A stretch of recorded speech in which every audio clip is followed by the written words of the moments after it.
Namo tassa bhagavato arahato samma sambuddhassa. Namo tassa bhagavato arahato samma sambuddhassa. Namo tassa bhagavato arahato samma sambuddhassa.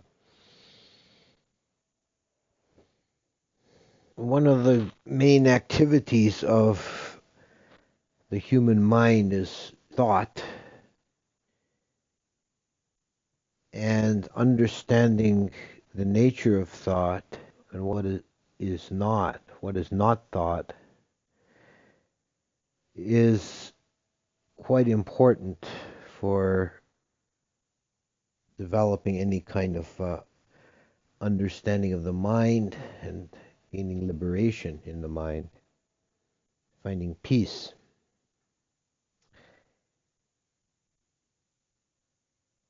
The thinking process is something that is very easy and very often identified with and becomes a self. We can see this as a very common unexamined sort of assumption that I am my thinking. It even becomes embedded in the fabric of Western thought with I think, therefore I am. Descartes' cogito. The thinking process is only one function of the mind, and it's quite separate from consciousness or the knowing mind, the chitta, awareness. The knowing mind doesn't think. Knowing mind is aware of thought. Thought is a sankhara. It's a created object. It's a kind of becoming. Whereas the clear knowing is more like a being. Knowing is very ultimately simple. It's the fact of having experience. But thinking is doing something. It's running a program. And many of our thoughts are quite useless. Well, there is a necessity for thought. We use thought to function. But many of our thoughts are just useless noise. This is something that people notice when they start to meditate, is the uncooperative nature of the mind, sometimes called monkey mind, because it's like a monkey jumping from branch to branch. And it takes some practice to be able to discern that which is present between and behind thought, to realize that thought is far from being the whole of the mind. It's only a surface ripple. In meditation, it's not that we're trying to suppress thought. This is also a kind of misunderstanding that people try and force their mind to be quiet, which doesn't work and is very tiring. But if meditation is done well, if there's any success in the meditation, then the mind naturally becomes quiet and the thought process begins to become less active, becomes more quiescent. And the space between thoughts becomes evident. The samatha meditation, like anapanasati meditation on the breath, is very useful for this purpose, for quieting the mind. because you are filling the mind with the object of the meditation and not leaving room, not giving any energy to thinking. The processes of vitakka vichara, which in the ordinary mind underlie thought and speech, they're energetic activities that manipulate objects of consciousness. In the samatha meditation, they're taken in hand and directed so that they work towards the focus on the object. So in a sense, samadhi becomes a kind of unified or directed singular thought. The thought of the breath, the feeling of the breath. Not thinking about the breath, but having that energy directed to the perception of breath. And in terms of the classification of different meditation practices as dealing with specific defilements, breath meditation is particularly recommended for overcoming anxiety, worry, agitation of the mind. Because to a large degree, worry or anxiety is a kind of dysfunction of the thinking process. It's often expressed in the mind as being caught in a kind of a loop. It's felt in the body as well. There's another aspect of anxiety is felt in the body. We talk about butterflies in the stomach. But the manifestation in the mind is obsessive thinking in a kind of a loop. And it often takes the form of running through scenarios of what terrible things could happen and how could I deal with this, and endlessly chasing through these different, playing out these different scenarios. And there's really no end to it once you get caught in it. It's an important thing to remember that you'll never think your way out of anxiety. You just dig yourself deeper. And the breath is inherently peaceful. It's an inherently peaceful object. And right through first jhana, the vitakka vichara is devoted to the object and not to running loose. And by second jhana, you transcend the thinking process altogether. If you're doing breath meditation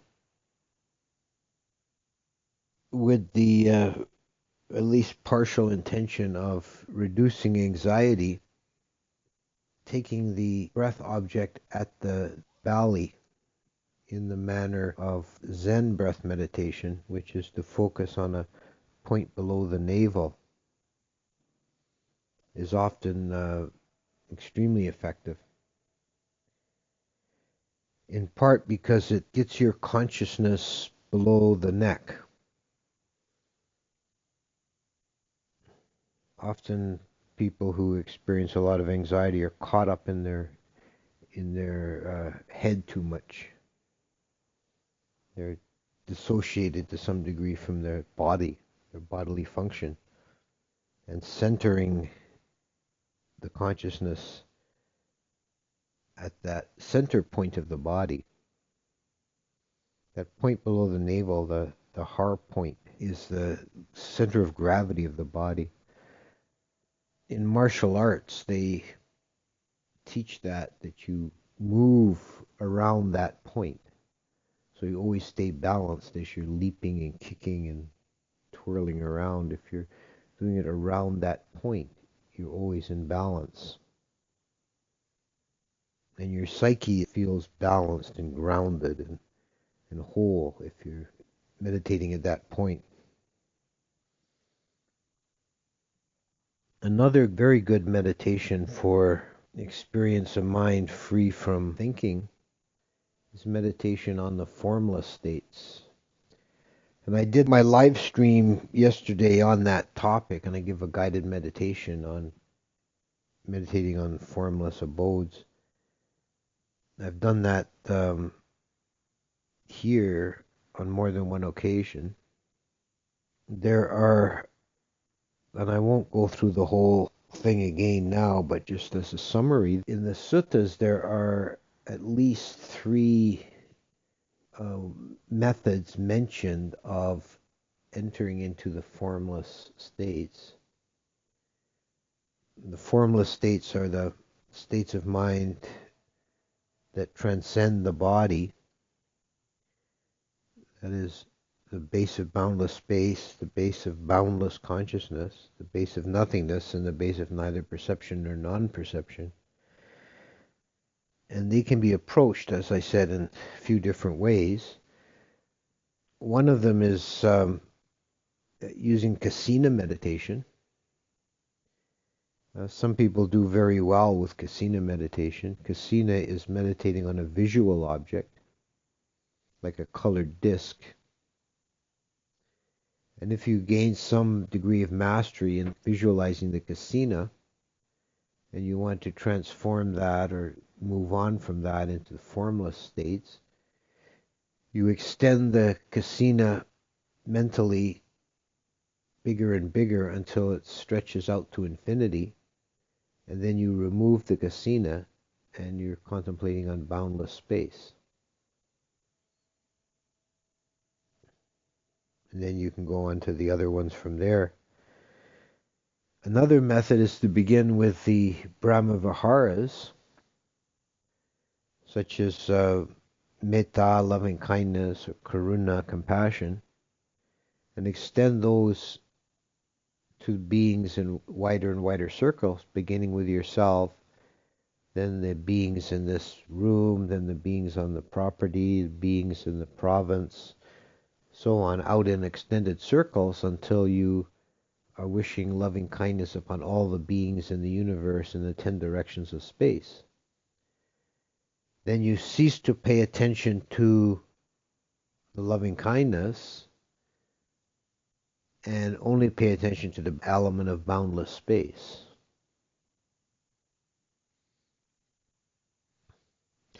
The third method is the one taken from the Chula Sunyata Sutta, where you find it by successive acts of non-attention. Now this is a very interesting exercise, and you can learn a lot from it. The point of the exercise is to go through these 7 stages, and at no point really are you adding anything. You're just peeling away layers and seeing what's underneath. So you start with a contemplation or a perception of ordinary reality. And this is named as contemplation of village. Village is given as the name for ordinary day-to-day reality, like the room you're in, the surroundings, the trees and roads and so on. Then, after you hold that contemplation for a while, you remove your attention from any man-made objects, like houses or roads, telephone poles, and you pay attention only to the underlying natural world. It's the earth and the trees and the grass and so on. And that's called contemplation of forest. And the forest, in that broader meaning, the natural world, is always underlying the man-made world. It's always there. Even in a big city, you peel away the concrete and you get dirt. Then in the next stage, you cease to pay attention to any biological forms, any living things. So you remove your attention from vegetation and trees, plants, so on, and pay attention only to the underlying earth, form of the ground, the hills, the rocks, the valleys. And you allow your mind to encompass the whole globe of the earth and see it as a solid, impenetrable, heavy, dense, spherical lump of earth element, of matter. Then you make the transition to formlessness by contemplating, here's the earth, it's a sphere taking up a region of space with earth element. Now if I cease to pay attention to earth and pay attention only to this region of space, and then space naturally has no boundaries. So you allow the boundary to dissolve and you're into contemplating boundless space. Now all that exists is your consciousness filling boundless space. So you then cease to pay attention to space. And boundless consciousness remains without reference to space. Then you cease to pay attention to consciousness, and there's nothing, no thing, no thingness, akinchayatana. So there's no point of reference. So it's nothingness, or more literally, no thingness. But nothingness itself is a kind of concept. So you abandon even that, and you find the most subtle form of perception, the state which is neither perception nor non-perception. And that's not something that's conjured up, something new. It's a basic, primordial aspect of mind that's not evident because of the more complex layers on the surface. So we're peeling away these layers and looking at what's underneath that's already there. It's not something new that has to be attained or found. It's always there. And that's a way of experiencing a very profound peacefulness of mind of non-activity.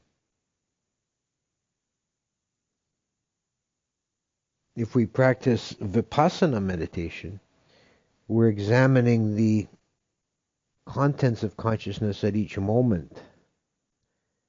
And thought is one of these objects that is known to consciousness and taken in with the eye of vipassana.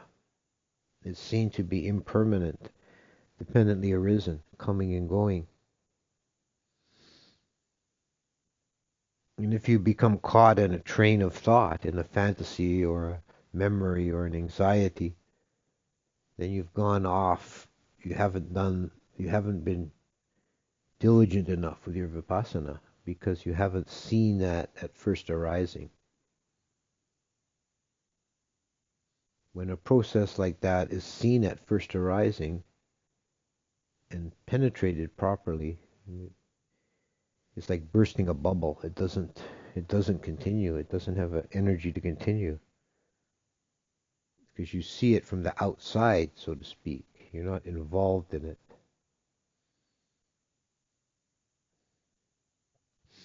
At first, when we do vipassana, we're caught again and again in these thought patterns and follow them around for a while. Then we bring ourselves around and say, realize, I've gone off the path here, and bring the mind back to that wakeful, alert state. But it is possible with the diligent practice of vipassana to get the mind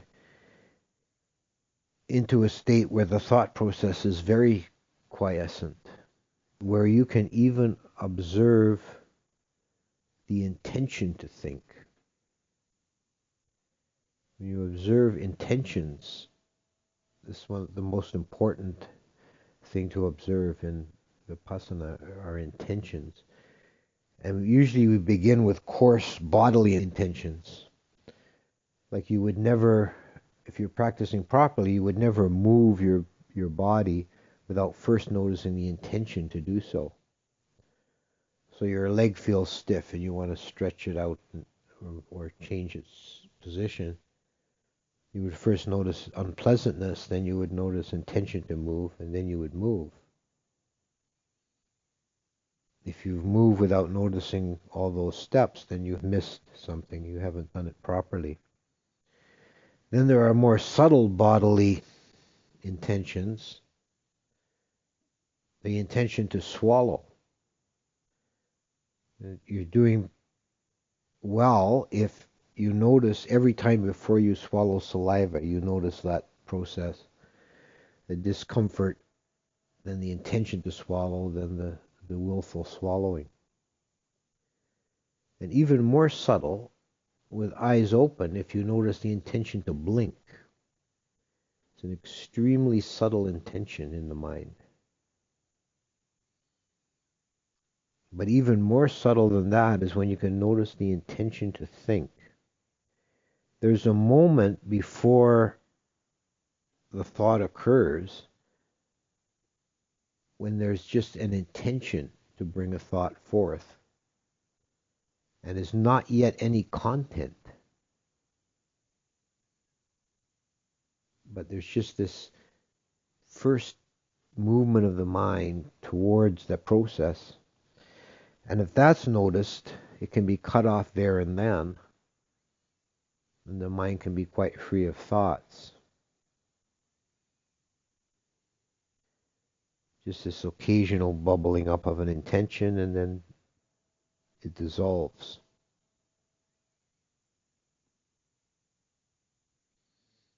Any kind of thinking is an activity. It's a kind of becoming. It's like a little birth. It's a small creation. You're coming into being with thinking. And anything that's born suffers, ages, and dies. So the dependent origination can be seen very quickly in the thinking process.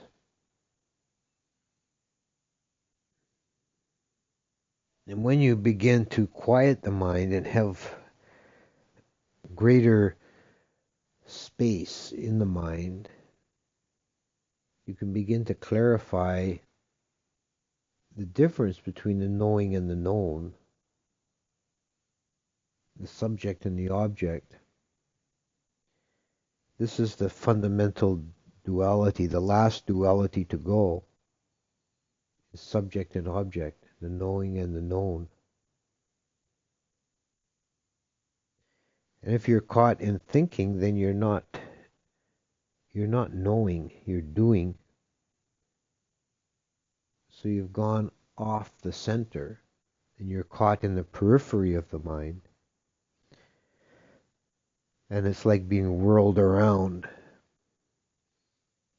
Whereas the center, the clear knowing, is still.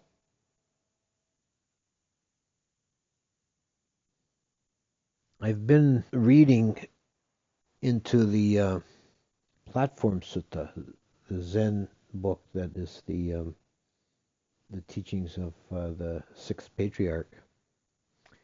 And one of the phrases that comes up often there is, bring forth the thought that is nowhere supported. And it struck me as being this idea of not supported is parallel to the description of the awakened mind that's found in the Pali Canon in a couple of places as the mind being luminous, boundless, and without footing. So there's no limitation on such a mind. It's luminous. The nature of mind, this idea of light, is kind of a metaphor. Consciousness is light in that sense, not a physical light like an electromagnetic wave, but the illumination of things. And no footing, there's no support, there's no basis. You're transcending conditionality. The mind that is aligned to nibbana has no support. Any other kind of mind is supported in some way. It has some basis. So it has a limitation. It's bound.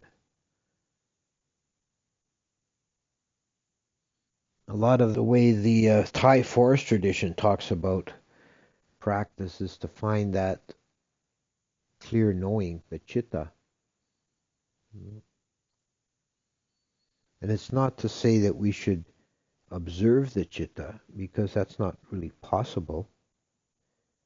The citta is that which knows. It's the intrinsically subjective, so that it's not possible for it to be known or observed. But to center your being there. People miss the point and fail to grasp the nature of citta because they try to understand it. They try to grasp it with the mind, and they think it must be something very strange and complex, difficult to understand, whereas it's quite the opposite. It's difficult or even impossible to comprehend with the thinking mind because it's so intrinsically, utterly, fundamentally simple. It's just a clear knowing. Everything else is known by it. The citta knows thinking, but it itself does not think.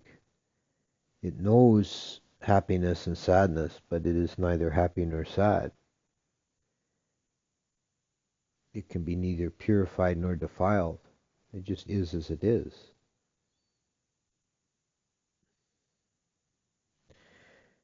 And understanding that, centering yourself there, is in the first place very peaceful. It also opens the gates to the deathless. When the mind is not caught up in the birth and death of the conditioned existence of samsara, there's nothing left but the unconditioned, nibbana. It's really only ever a mind moment away. Samsara is really something that we do, something we choose, moment by moment, because of ignorance and desire.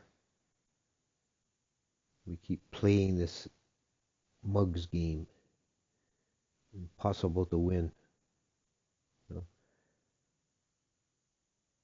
I was struck by one line in one of Ajahn Sona's talks that I think he got it actually from some kind of song. It's playing solitaire till dawn with a deck of 51.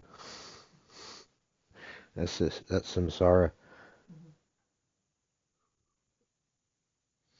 So the final note kind of bring things back down to a more immediate practical level. The one piece of advice or practice that's probably most useful on a immediate level is not to believe in or take seriously your thinking process. To try and just see it as empty and conditioned and impermanent, flawed, imperfect. There's nothing there to really get concerned about. So the main point is not to take it too seriously. And beyond that, to try and find that which is behind and between thoughts and rely on that, take refuge in that.